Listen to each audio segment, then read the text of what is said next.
Hello, my name is Amin Qadiri. This is a pre-recorded presentation for the 2021 meeting of the Society for Mathematical Psychology.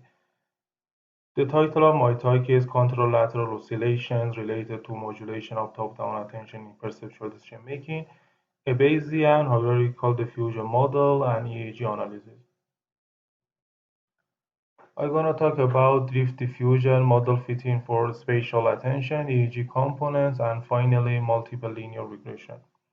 In general, based on drift diffusion model, the authors try to extract the underlying latent process of a spatial top-down attention in perceptual decision-making task. Afterwards, two well-known neural components of a spatial top-down attention have been connected to the latent process and behavioral performance, such as accuracy and reaction time.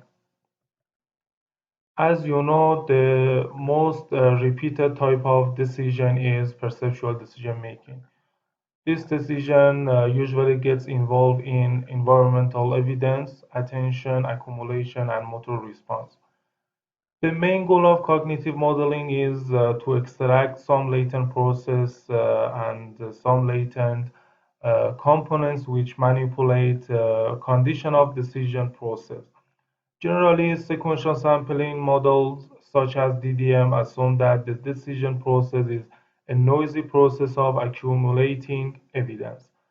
So we can say that participants accumulate evidence in favor of different bounds until a sufficient amount of evidence for one option reaches.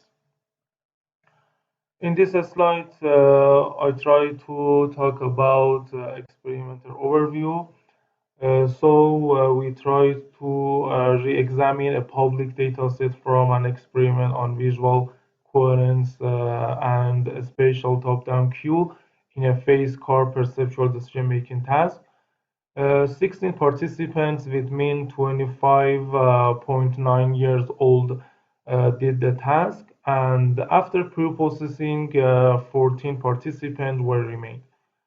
The task design is two-way repeated measure factorial design. Coherence variable has two levels, high and low, and a spatial prioritization is also two levels, one-way arrow and two-ways arrow. One-way arrow is informative, so it refers to one side of visual fields, but two ways arrow is uninformative. In this level, we need to attend to both sides of visual fields. In each trial, one way or two ways cue is informed for 1 second. Then a face or car is displayed in one of sides for 200 milliseconds.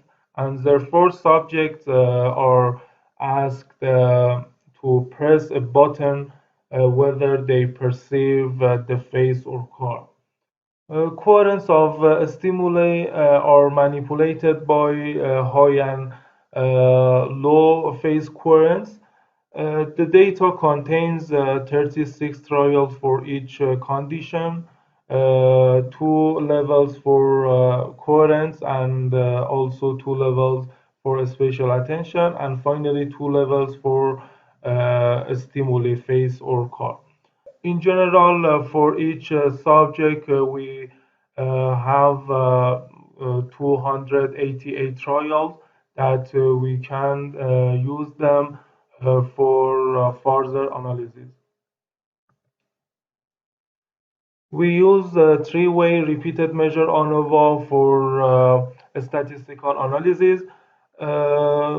As you see, for response time, the ANOVA found no significant main effects of stimuli, but revealed that a significant main effect of spatial attentions and coherence, and just interaction between spatial attention and coherence is significant.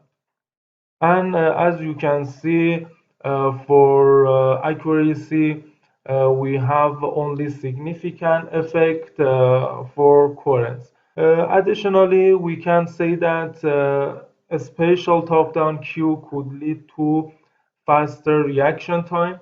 So the question is, how a spatial top-down attention could decrease reaction time. There are five hypotheses to check all possibilities of a spatial attention effect. We try to compare these hypotheses and select the best based on DIC and R square. First, spatial attention may not manipulate any resources, but we know that drift rate is related to coherence and stimulus. So this model is called model P. Second, it could regulate drift rate model T. Third, it may shift non-decision time model T. It changes the bias model Z. It manipulates the threshold model A. For each model, MCMC simulation were used to generate 100,000 samples from posterior distribution of the parameters. These model fittings are done in the group and individual level using HDDM package. After model comparison for these five nested models, we can see the model T have lowest DIC score and highest R score as a goodness of fit test. It means that a spatial top-down attention could manipulate non-decision time. By the t-test, it shows that non-decision time for prioritized queue and non-prioritized queue have significant difference. In the other hand, the drift rate related to coherence has significant effect, and a stimulus couldn't make significant effect over drift rate. Okay, after model fitting, we need to talk about EEG components of a spatial top-down attention. So there are some definitions to compute ERP oscillation, contralateral, ipsilateral, and neutral activities. The contralateral response contains average ERP oscillation at the left hemispheric electrodes in right wave Q and right hemispheric electrodes in left wave trial. Ipsilateral response contains the average ERP oscillation at the left hemispheric electrodes in left wave Q and right hemispheric electrodes in right wave trial. Eventually, the neutral response involves the average ERP oscillation at the left and right hemispheric sides in two-way Q trials. N2 NC is N2 contralateral minus neutral.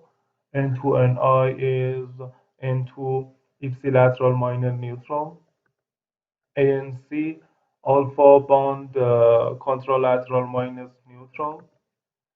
ANI alpha bond ipsilateral minus neutral. To set N2NC and N2NI, we try to provide four electrodes at central site C1, 2, 3, and 4. And in order to set ANC and ANI, we calculated alpha band at occipitoparietal sites for four electrodes PO3, 4, 7, and 8. So we try to extract significant parts for each component to fit into multiple linear regression. In this slide, you see that the result of three regressions, the non-decision time, reaction time, and accuracy as the dependent variables, and N2NC and ANC as regressors. These two regressors could predict reaction time and non-decision time related to a spatial top-down attention, but they couldn't predict accuracy. Also, the result of ipsilateral multiple regression shows that there is no significant prediction between variables.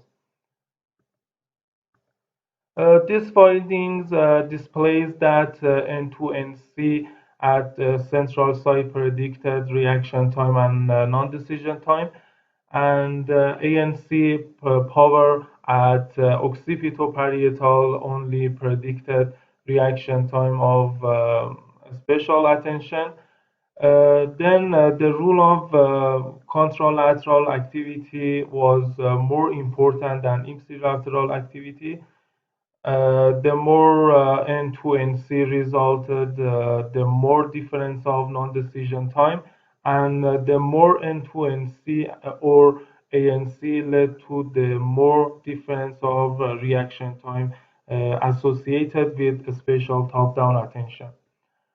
You can visit this OSF link to access the dataset. EEG pre-processing based on MNE package and my implementation via HDDM are available in these two GitHub links. This study is worked with Jamal Amonirad, Kurosh Parand, Reza Ibrahimpour. Thank you for your attention.